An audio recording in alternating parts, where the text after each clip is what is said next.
So guys, welcome to our channel once again. In today's video, we have here these 10 questions to answer on the topic equilibrium of forces. So guys, this video will be about conditions of equilibrium under parallel and non-parallel forces. So in short, stay till the end of this video. Let's go ahead and start with the first question here. It says, a beam PQ pivoted at P carries a load of 80 newtons as shown above. Calculate the effort E required to keep it horizontal. Neglect the weight of the beam. So here, let's go ahead and solve this together. Let's consider that the clockwise moment will be also equal to the anti-clockwise moment here. So for this, we're going to have that 3 times E, or let's say 3E, is equal to 80 newtons times 0.5 meters. So guys, let's go ahead here. 0.5 times 80 is 40. So 3E is equal to 40 here. So in that case, E will be 40 over 3. And that's 13.3 Newton. And that's the answer to this question, option A. So let's go ahead and consider the next question, guys. So guys, question number 2 here says, a rectangular block of dimension 2.0 meters times 1.0 meters times 0.5 meters weighs 200 Newton. Calculate the maximum pressure exerted by the block on a horizontal floor. So guys, let's also go ahead and solve this together. Now, looking at this, we have been provided with the dimensions of the block. That's 2 times 1 times 0.5. And then we also have the force in newtons. That's 200 newtons. But then, we are looking for the maximum pressure. But let's recall that pressure is force over area. So we are going to have the maximum pressure when the block occupies the highest area within the floor. So that will be the area 2 times 1, that's 2 meters squared.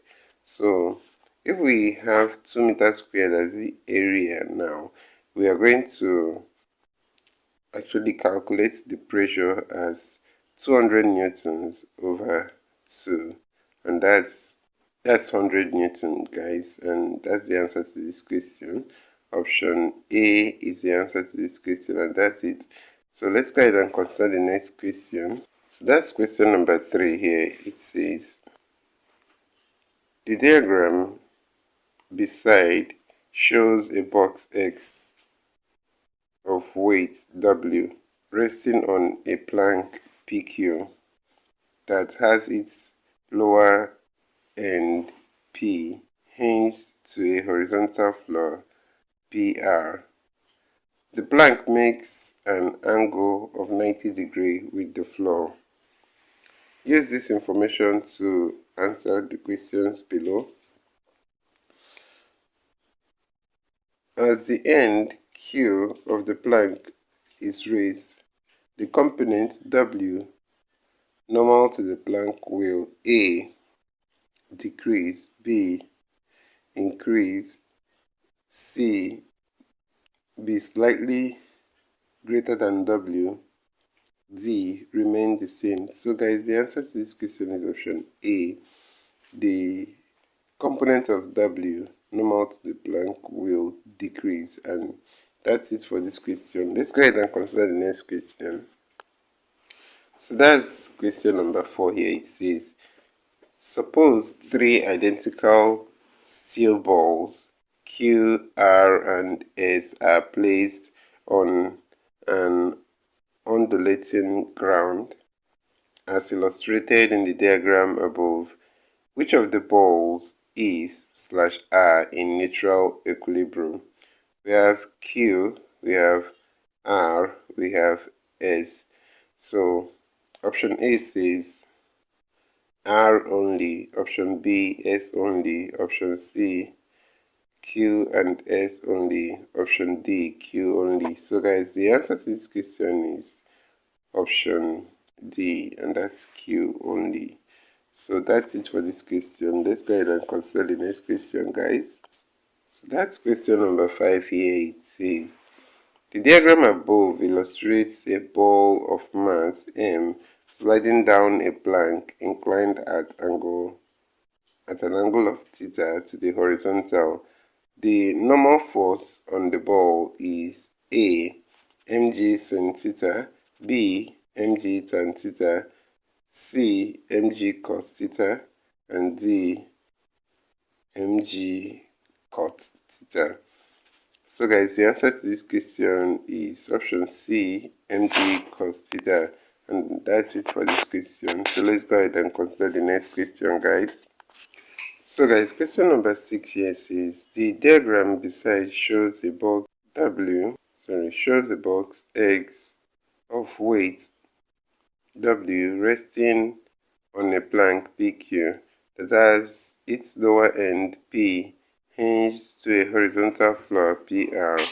The plank makes an angle theta with the floor. This is information to answer the questions below. So we have here, if theta is equal to alpha at the time the box is just about to slide down the plank, the coefficient of static friction between the plank and the box is A, cos alpha, B, tan alpha, C, sin alpha, D, secant alpha. So guys, the answer to this question is option B, and that's tan alpha. So that's it for this question. Let's go ahead and consider the next question, guys. So that's question number 7 here. It says, masses M1 and M2 at the 20 cm and 65 cm marks respectively of a uniform meter rule freely suspended at its center of gravity. If the meter rule balances horizontally, determine the ratio M2 is to M1. So guys, we are going to still have that the sum of the clockwise moment is also equal to the anti-clockwise moment. So having that the clockwise moment is equal to the anti-clockwise moment, we have a diagram of the meter rule here. So where the first mass will be at 20 cm mark, whereas the second mass will be at 65 cm mark. If we have this here already, let's go ahead and determine the midpoint here. That's 50 at point 50 here. So this is where it balances at its center of gravity here, 50.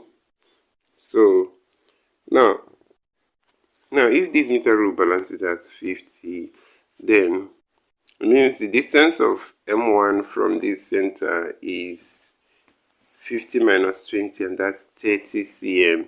So M1 is 30 cm away from the center, whereas M2 is 15 cm away from the center. That's 65 minus 50, that's 15 cm.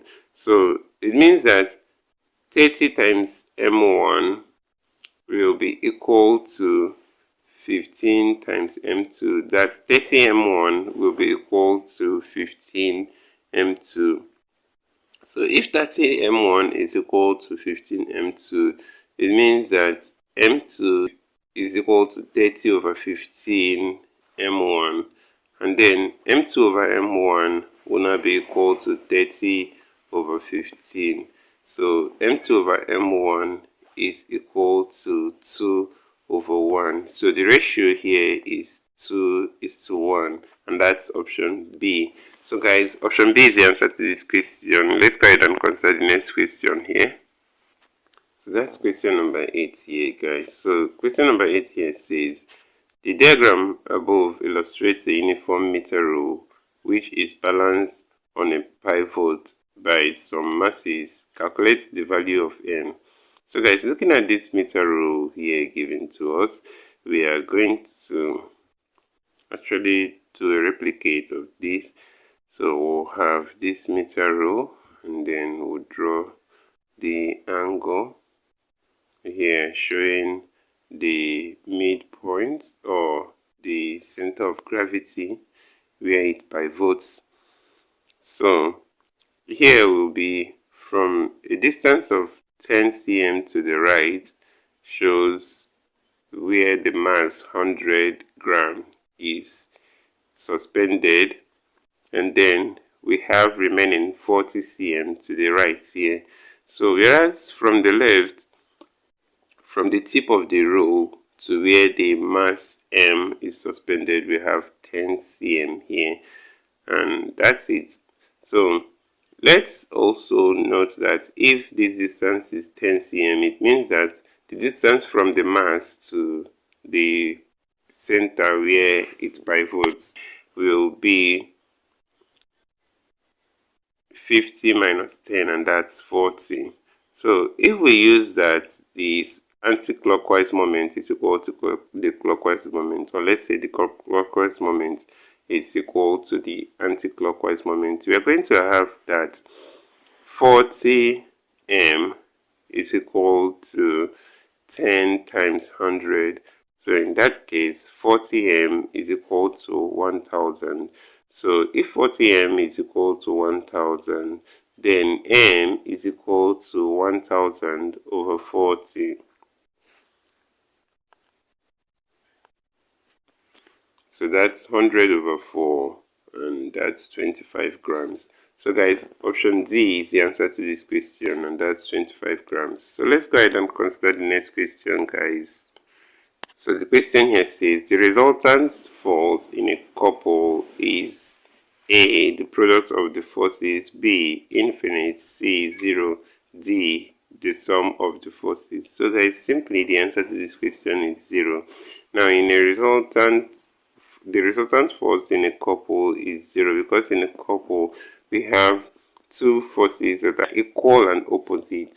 So in that case, we have F1 is equal to negative F2, right? So, or let's say F1 is equal to negative F1, or something like that. So, in that case, it means that if you add these two forces, that's the F1 and then the F2, it's going to give you the same value plus the negative value of the same value, and that will be a 0 as the outcome. So the resultant force here will be 0, and that's it for this question. So option C is the answer here. So let's go ahead and consider the next and last question, guys. So that's question number 10 here. It says a body of mass m kg rests on a plane inclined at an angle theta to the horizontal. The component of the weight of the body parallel to the plane is A, mg sin theta, B, mg sec theta, C, mg cos theta, and D, mg tan theta. So guys, option A is the answer to this question, mg sin theta.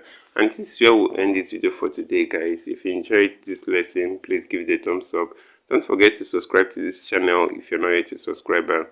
Also, if you have any specific question regarding this video, you can drop your question on the comment section below and we'll ensure to give you a response. So finally, guys, we want to encourage you to join our YouTube channel community. So you can join this channel community by hitting the join button below, and we'll see you right there. Thank you once again for watching this video, and see you on the next one.